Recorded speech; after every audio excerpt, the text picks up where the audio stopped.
The 7 habits of highly effective people. I want to break down and summarize the gems of wisdom from Stephen Covey.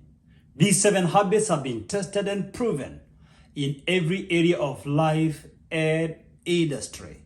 You want to be a highly effective person? Habit 1, take initiative. And the keyword here is start. Take baby steps. Don't wait until you get full clarity. You've got to exercise your faith. Your life will never become better by chance, but by change.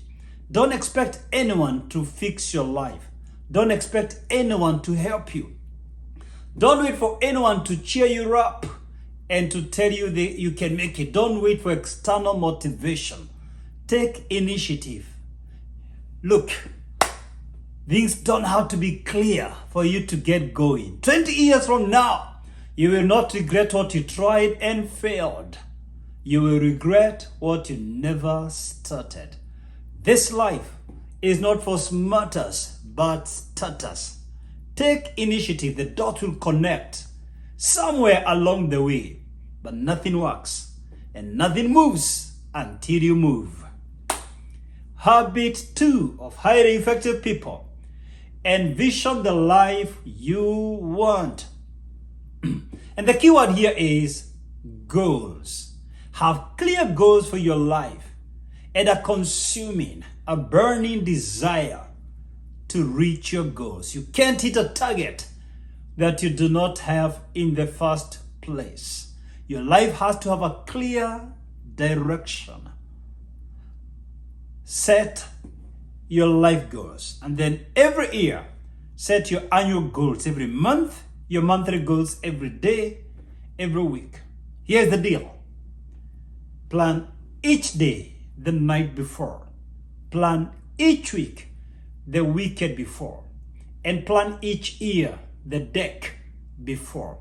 Don't be caught by a new year or a new day by surprise. Every new dawn presents a new opportunity. Have clear goals for the day, and then never, ever, ever go to sleep until you accomplish what you had said to achieve today. Every day must have a meaning. Every day must count. Don't count the days of your life. Make every day count. Don't just count the days. Make every day count. Habit 3 of highly effective people. Prioritize important over urgent. And the keyword here is focus. Focus. Selection is the name of the game. Avoid secondary activity. Stop running your life by impulse and begin to run your life by conviction, not by autopilot. To be everywhere is to be nowhere. If you are to be asked by someone to summarize your life in one word, which word is this? For John Maxwell, leadership. For Miles Monroe, purpose. For me, relationships. My career is about building relationships. Building relationships in the marketplace, in business, personal relationships, business relationships, spiritual relationships. That's my keyword, relationships. For John Maxwell, it's leadership, whether it's family leadership, church leadership, national leadership, corporate leadership. For Miles Monroe, helping people to discover their purpose. Purpose drove him. So he focused on purpose in marriage, purpose in the marketplace, purpose in the church world. So you've got to focus. Don't scatter your energy and your efforts and your time. Look, don't start 2 businesses at the same time. Once one business completely succeeds and develops its own life, it has its own employees, it doesn't need you to operate. Only then do you qualify to launch another business. But at the initial stages of any business, give it your all. Learn to say no to many tempting things so that you can focus your energy, your resources, your emotions, your money, your time, your thought processes into this one thing. The Apostle Paul writes in Philippians 3:13, this one thing I do. Every great person focused. Habit 4 of highly effective people: seek mutual benefits. And the key word here is value. Add value to people. The overwhelming majority of people pursue money. Regrettably, they never get it.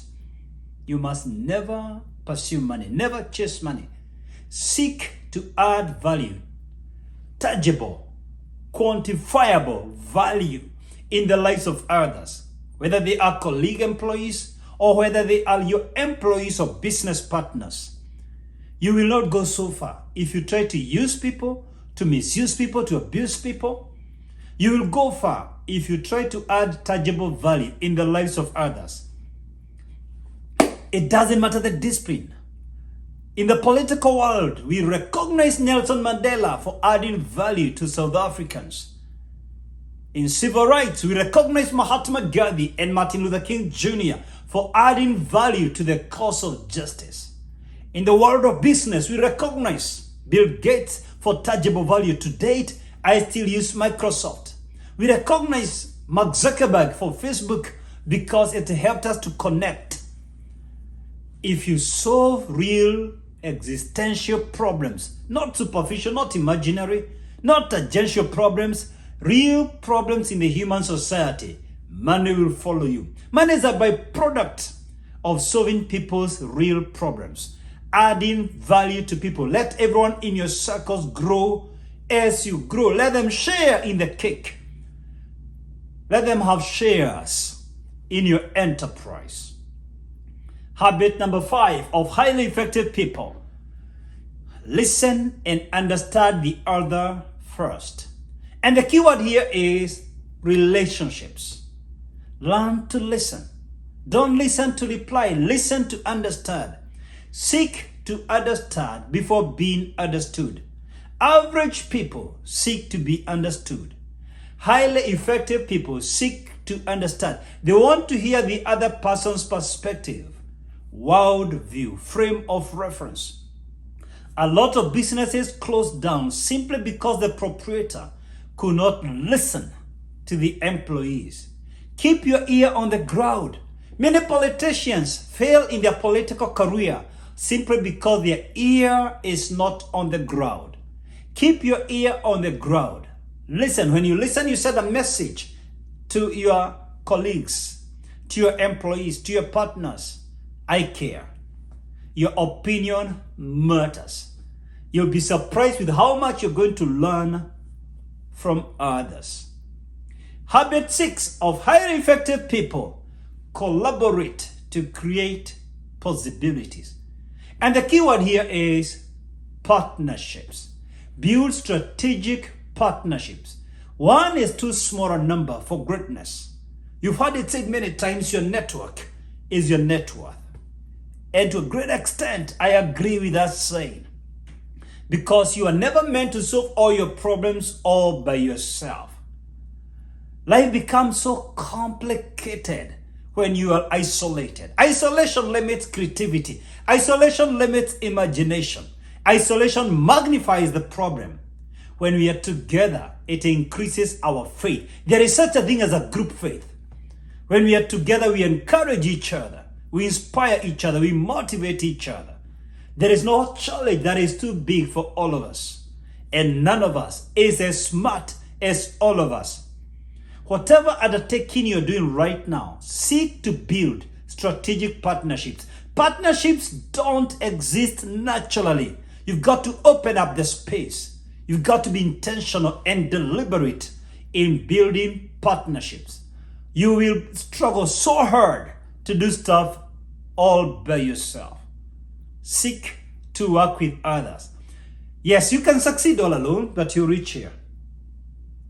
But when you collaborate with others, you influence the world. Not a single soul changed the world all by himself. The first thing Jesus did in his other ministry was to select 12 men. He impacted them, who in turn turned the world upside down. He poured his life in the life of 12. He reproduced himself in the life of 12. They took the mantle and ran with it. Each one of them was a small Jesus. That's why they were called Christians. They talked like Christ, they looked like Christ, they behaved like Christ. They were a duplicate, a clone of Christ. So whatever Jesus did, each one of them was doing in one corner of the world. A multiplier effect, an exponential growth happened. And today the followers of Jesus are more than 4 billion. That's the principle of network marketing. That's the principle of multiplication. Habit 7 of highly effective people. Practice self-renewal. And the keyword here is growth. At any given moment, you must be growing. Dr. K.N. Jacob version 2022 is far better than Dr. K.N. Jacob version 2010. I look at some books I wrote 10, 15 years ago, and I sympathize with myself. Why? I have outgrown the content. Hear me. You must be growing in 5 areas: in your attitudes, in your relationships, in your career, in your finances, in your health. That means if you're struggling to solve the same problems in your marriage, if you're solving the same problems you solved 10 years ago, your marriage is going through vicious cycles. There is no growth.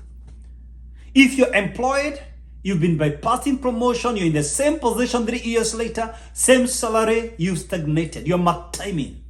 There is no growth in your career life. If in your business you're having the same income, the same customers, you have not expanded your customer base or branched out, you've not increased your bottom line, you've stagnated. God hates stagnation. God is a God of progress. And this is the challenge He's giving you today. Break camp and move forward and make progress.